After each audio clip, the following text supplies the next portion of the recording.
I said, "Move it. Are you deaf?" The shriek ripped through the serene morning air, a jarring sound against the gentle lapping of the lake water. Karina's name whispered with a mix of disdain and genuine terror throughout the community stood, like a sentinel on her perfectly manicured lawn, pointing a perfectly manicured finger at my boat. My bass boat, the one I'd spent countless hours restoring, the one sitting on my private dock. My God, did she ever stop? I took a slow, deliberate breath, the cool, humid air filling my lungs. This was it, the final stand. I just didn't expect it to start so violently. The incident was brewing for weeks. Emails, passive-aggressive notes tucked into my mailbox. Even a formal letter from the Hole demanding I remove my eyesore of a vessel from the community's shared waterfront. They claimed it violated a newly enacted aesthetic bylaw. A bylaw, I'd later discover, Karen had written herself. I had ignored every single one. I'd seen her watching me from her window, a vulture ready to pounce, her gaze as sharp and cold as the glint of the morning sun off the lake. But this was new. This was public. She wasn't just observing anymore. She was performing. "This is an affront to this entire neighborhood," she bellowed, her voice cracking with the sheer force of her self-righteousness. "I have called the authorities. You will be fined, you will be cited, and that monstrosity of a boat will be gone by sundown." A knot of neighbors had started to gather, drawn by the spectacle. Some were curious. Others had been her allies, and a few he could only hope were on my side. Their hushed murmurs were a soundtrack to her tirade. I saw a young couple I'd met, Alex and Maria, watching from their dock, their faces a portrait of worried concern. A sigh escaped my lips, almost inaudible. I had been preparing for this. I'd been waiting for this. A part of me even welcomed it. "Karen," I started, my voice dangerously calm, the very lack of volume a provocation. "The lake is not the community's shared waterfront. It's my waterfront." Her face twisted into a mask of pure, unadulterated fury. "Don't you dare mock me. I have the paperwork right here." She pulled a thick binder from her bag, the pages rustling like angry whispers. "The plat map clearly shows the properties end at the water's edge." I held up my hand, stopping her short. "And I have the deed that shows my property doesn't end at the water's edge." That's when it happened. The twist, the sharp, piercing sound of a police siren, closer now. Karen's face lit up, a grotesque, victorious smile spreading from ear to ear. She hadn't just threatened to call the police. She had done it. She believed they were her personal enforcers. What a rush, right? The cruiser pulled into my driveway, the engine a low rumble, and two officers stepped out. One was a young woman, a rookie maybe, with a cautious look in her eyes. The other was a grizzled veteran, his face a roadmap of 1,000 bad days. "Officers, thank God you're here." Karen rushed forward, her voice suddenly saccharine, dripping with false concern. "This man is in direct violation of our community's bylaws. He refuses to move his illegal structure from our lake." The veteran officer held up a hand, silencing her. He glanced at my boat, then at me. "Sir, can you explain the situation?" I felt a surge of adrenaline, not of fear, but of absolute certainty. This was it. The moment I had been waiting for. The moment she would finally get what was coming to her. I walked over to my garage, the officer's eyes following me, and unlocked a small, fireproof safe I kept near the door.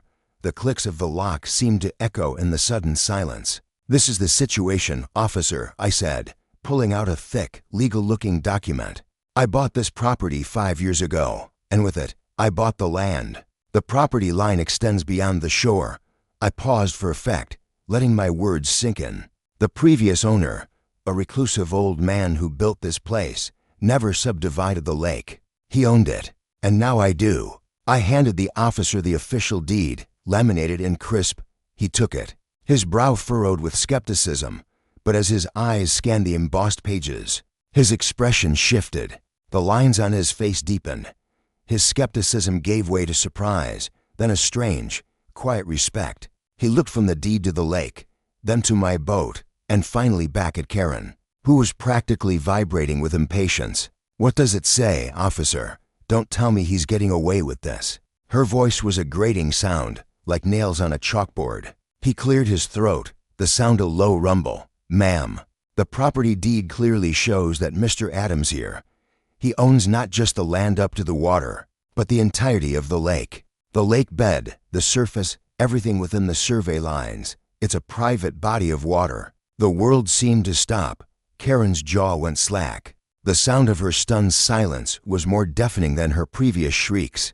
The murmuring crowd of neighbors fell silent, too, their faces a collective study in shock. They looked from her to me, then to the vast expanse of water, as if seeing it for the first time. The lake wasn't a shared resource. It was my backyard, my private, 25-acre backyard. But that's impossible, Karen finally sputtered, her face now a sickening shade of puce.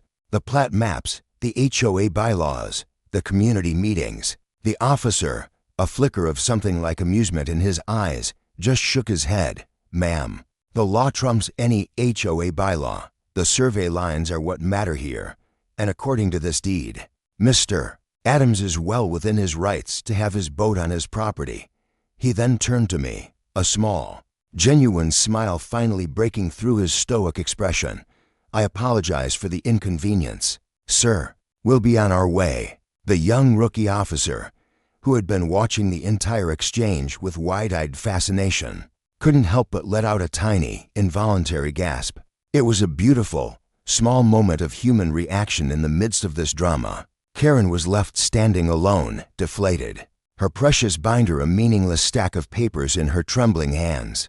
The power she wielded, the flimsy, self-appointed authority she'd used to bully an entire neighborhood, had just dissolved like sugar in water. The neighbors, no longer hushed, now whispered and pointed, their gaze no longer on me, but on the woman who had so publicly lost. Her downfall wasn't loud or spectacular. It was a quiet, suffocating descent into public humiliation. She wasn't just wrong. She was spectacularly, irrevocably wrong. And what's worse, everyone knew it. I watched as she slowly gathered her things, her shoulders slumped, her gaze fixed on her feet. The once vibrant aura of superiority had been replaced by a gray shroud of defeat. She hadn't just lost an argument, she had lost her entire kingdom. A kingdom built on the pretense of power and control. The silence that followed her departure was not empty, but filled with a profound sense of peace. The air felt lighter, the sun warmer. A gentle breeze stirred the surface of the lake, making it shimmer like 1,000 scattered diamonds. My lake, my own personal haven. I turned back to my boat, and for the first time in a long time, I felt a sense of ownership that went beyond just the legal document. This wasn't just a property. It was a sanctuary. It was a victory not just for me, but for anyone who has ever been pushed around by an unjust authority. The moral of the story, I suppose, isn't that property is all that matters, but that knowing your rights and standing your ground can be a powerful thing. It can turn the tide in your favor when you least expect it. What do you think? Was I right to keep the boat there, knowing the turmoil it would cause? Or should I have just found a new spot to keep the peace?